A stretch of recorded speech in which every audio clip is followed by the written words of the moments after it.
मेरे मुल्क के पाकिस्तान के जर्नैलों से लेकर सियासतदानों से लेकर ब्यूरोक्रेसी और ब्यूरोक्रेसी से लेकर मीडिया, ये सब के सब गद्दार हैं, इस कौम के साथ मुनाफिक हैं और सब के सब इस कौम को और इस मुल्क को लूटने के लिए एक हैं। इनके मफादात एक हैं, इनका लूटने का तरीका एक है और ये सारे के सारे एक दूसरे के काने हैं। और यही वजह है कि ये सारे के सारे इमरान खान के ख़िलाफ़ हैं। क्यों? क्योंकि इमरान खान इनके मफादात को ठेस पहुँचा रहा था। अब आप मीडिया उठा के देखें इमरान खान की किरदार कशी, अदलिया को उठा के देखें इमरान खान के ख़िलाफ़ फैसले, अब इस मुल्क के जर्नैलों को उठा के देखें इमरान खान के ख़िलाफ़ केसेस लगवा रहे हैं। सियासतदान सिर्फ़ और सिर्फ इमरान खान के ख़िलाफ़, वो शरीफ और जरदारी ख़ानदान जो कि एक दूसरे को जो है ना वो गलियों में घसीटने की बातें करता था, आज सारे के सारे एक हैं। वो इस मुल्क के जर्नैल जिनके गुनाहों की फ़हरिस्त बेहद लंबी है, वो जो रोज़ाना कभी शरीफ और जरदारी ख़ानदान को जेलों में डालते थे, उनकी हुकूमतों को ख़त्म करते थे, आज वो सारे के सारे उनके साथ मिल के खा रहे हैं, बैठ रहे हैं, प्रोटोकॉल इंजॉय कर रहे हैं। क्योंकि इन सब ने ये सोच लिया कि देखो हमारा मफाद तो एक है, हमने इस कौम और मुल्क को लूटना है, तो क्यों ना हम ऐसे बंदे के ख़िलाफ़ हों जो कि हमारे मफाद के ख़िलाफ़ है, यानी कि इमरान खान जो कि करप्शन से पाकिस्तान की बात करता है, जो कि जमहूरियत और आइन की बात करता है। अब आप देखें ये सारे के सारे उसके ख़िलाफ़ हैं। हालांकि इमरान खान ने इस मुल्क के अंदर 3.5 साल हुकूमत की है और पिछले 75 साल से ये जर्नैल, ये सियासतदान, ये शरीफ और जरदारी ख़ानदान, ये गंदी अदालतें, ये घटिया जज, ये रल मिल के निज़ाम को चला रहे हैं। लेकिन कसूरवार कौन है? इमरान खान। अंदाज़ा करें 78 सालों में 3 साल इमरान खान के, 75 साल इन बदकिरदार लोगों के, लेकिन ज़िम्मेदार कौन है? इमरान खान। अब आप देखें ये पाकिस्तानी अवाम के साथ ये कितने मुनाफिक हैं, या पाकिस्तानी अवाम के मसले इनको अपने मसले नहीं लगते, या वो वज़ीर जो कि बैठ के पाकिस्तान के टैक्स के पैसों से अपनी सैलरियाँ और अलाउंस ले रहे हैं, वो अवाम के लिए कुछ भी करने को तैयार नहीं है। अब हमारे वज़ीर हैं ये चौधरी सालक हुसैन, ये काफ लीग का गंद जो कि हमेशा से जर्नैलों का गंद पी पी के जवान हुआ है, ये उसका वज़ीर है समंदर पार पाकिस्तानियों का। खबर क्या दे रहा है कि UAE और अमारात में पाकिस्तानियों के लिए कोई मुश्किलात नहीं है, वो कोई डिपोर्ट नहीं कर रहे। हालांकि अंदर को भी पता है, न्यूयॉर्क टाइम्स ने भी ये खबर ब्रेक की है कि देखें मेरे भाई, अमारात की सिक्योरिटी के इश्यूज़ हैं, उनको लगा कि हमने ये करना है, उन्होंने कर दिया। अब हम उनको बुरा नहीं कह सकते, क्यों?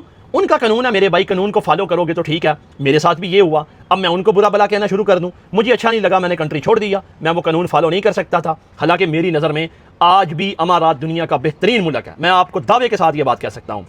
लेकिन ये हरामखोर जिनका काम ये था कि अमारात की गवर्नमेंट को जाके जो है ना वो हैंडल करते, उनसे बात करते, उसकी वजह ये थी कि इन्होंने सऊदीया के साथ ये ज़्यादा मिल गए और अमारात के साथ इन्होंने अपने मामलात को हैंडल नहीं किया। मैं ये नहीं कहता कि अमारात की जाके प्रॉक्सी बन जाते, लेकिन बातों को बड़ी खुशसलूबी के साथ हल भी किया जा सकता है। इमरान खान के दौर में भी ये मामलात हुए थे, लेकिन पाकिस्तानी डिपोर्ट नहीं हुए थे और उसने मामले को हैंडल किया था। लेकिन इन्होंने सोचा कि सऊदीया हमारे लिए बेटर है, वो हमें माल ज़्यादा देगा, ये उस तरफ चले गए और अमारात की गवर्नमेंट ने एक्शन ले लिया। अब तकरीबन कई हज़ार पाकिस्तानी डिपोर्ट हो चुके हैं, उनमें बहुत सारे अहले तशरीह हैं, बहुत सारे वो लोग हैं जिनके वीज़े रिन्यू नहीं हुए या जिनको पकड़ा जेल में डाला, सारे केस, ये उनका सिक्योरिटी का मामला है। लेकिन ये बेगैरत के बच्चे इस मुल्क में बैठ के इस मामले को हल करने की बजाय क्या कर रहे हैं कि कह रहे हैं नहीं ऐसा तो कुछ भी नहीं है। हालांकि लोग बेचारे रो रहे हैं, उनके मुस्तकबिल तबाह हो गए हैं, लेकिन इनको कोई फिक्र नहीं है। इनको फिक्र होगी भी कैसे? इन्होंने कौन सा जाके अवाम के मत्थे लगना है, या मतलब जो है ना वो अवाम को फेस करना है, या अवाम से वोट लेना है?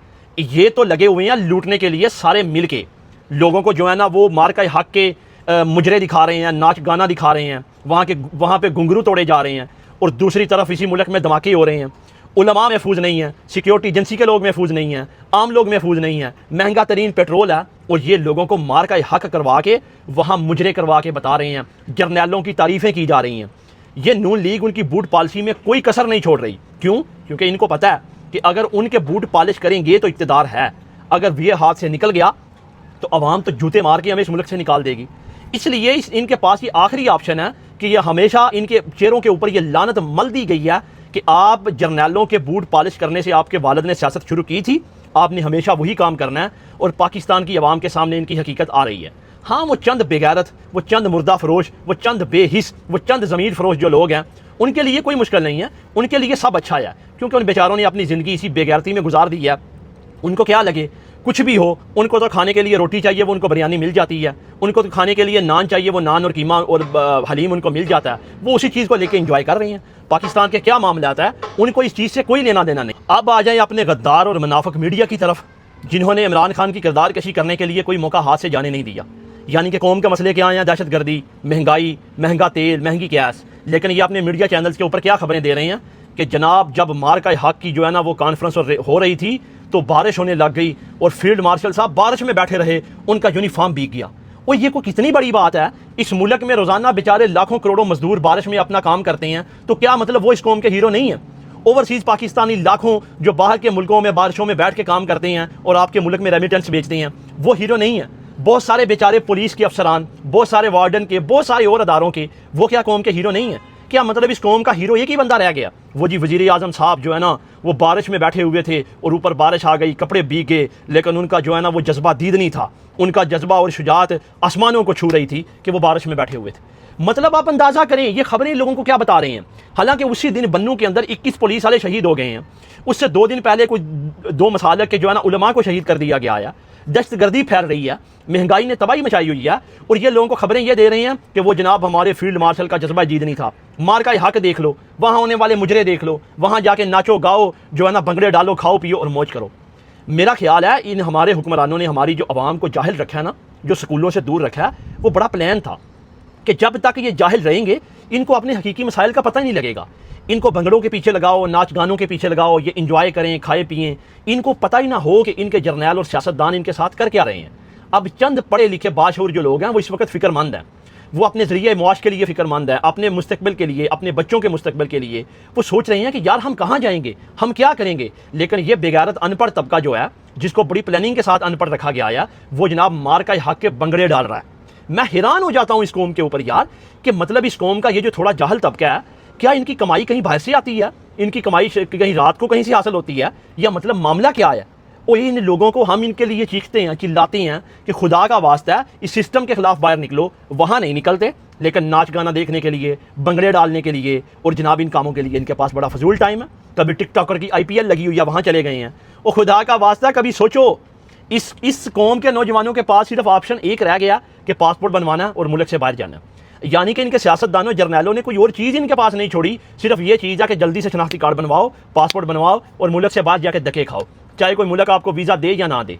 कुछ छोड़ा है इन्होंने आपके मुल्क में? ये मुल्क जिसमें मौसम है, पहाड़ हैं, दरियाएँ हैं, सरसब्ज़ है, अपनी खुराक आप पैदा करता है, वो मुल्क जो रेत के ऊपर बने हुए हैं, जिनके पास कोई कुछ नहीं है, वो पूरी दुनिया को रोज़गार मुहैया कर रही हैं। और आपका मुल्क जिसमें सब कुछ है, वो आपको रोज़गार नहीं दे रहा। क्योंकि अगर इस मुल्क की सारे दरिया जो है ना वो जनाब तेल बन जाए ना, और जहाँ की सारी मिट्टी सोना बन जाए, तो फिर भी आपके जर्नैल लूट के खा जाएंगे, सियासतदान लूट के खा जाएंगे, आपको कुछ नहीं मिलेगा। बेशर्मो, क्यों जानवर बन गए हो? क्यों जानवरों की तरह खुदा की ज़मीन के ऊपर बोझ हो? कम से कम हक बोल तो सकते हो, हक के लिए निकल तो सकते हो। क्यों अपने आप को गुलामी की ज़िंदगी में धकेल रहे हो जिसकी कोई इंतहा नहीं है? अपने बच्चों के कानों में ये जाने दिया करो कि तुमने जर्नैलों, शरीफों और जरदारियों की गुलामी करनी है, तुम्हारे पास कोई ऑप्शन नहीं है, या एक ऑप्शन ये है कि पासपोर्ट बनवा लो और बाहर के मुल्कों में जाके अरबियों से जूते खाओ या किसी और से खाओ। यकीन करें, डूब मरने का मुकाम है। शर्म आती है इन चीज़ों के ऊपर, लेकिन क्या करें, अगर ये कौम कबूल करके बैठी है तो हम तो अपने लीडर के लिए चीख चला रहे हैं। हमारे पास क्या ऑप्शन है इसके अलावा? जब तक इमरान खान सिस्टम में इन है, हमें लड़ना पड़ेगा इसके लिए। जिस दिन वो छोड़ गया, हम भी जो है ना वो 3 तलाकें दे के अपने आप को अलहदा कर लेंगे।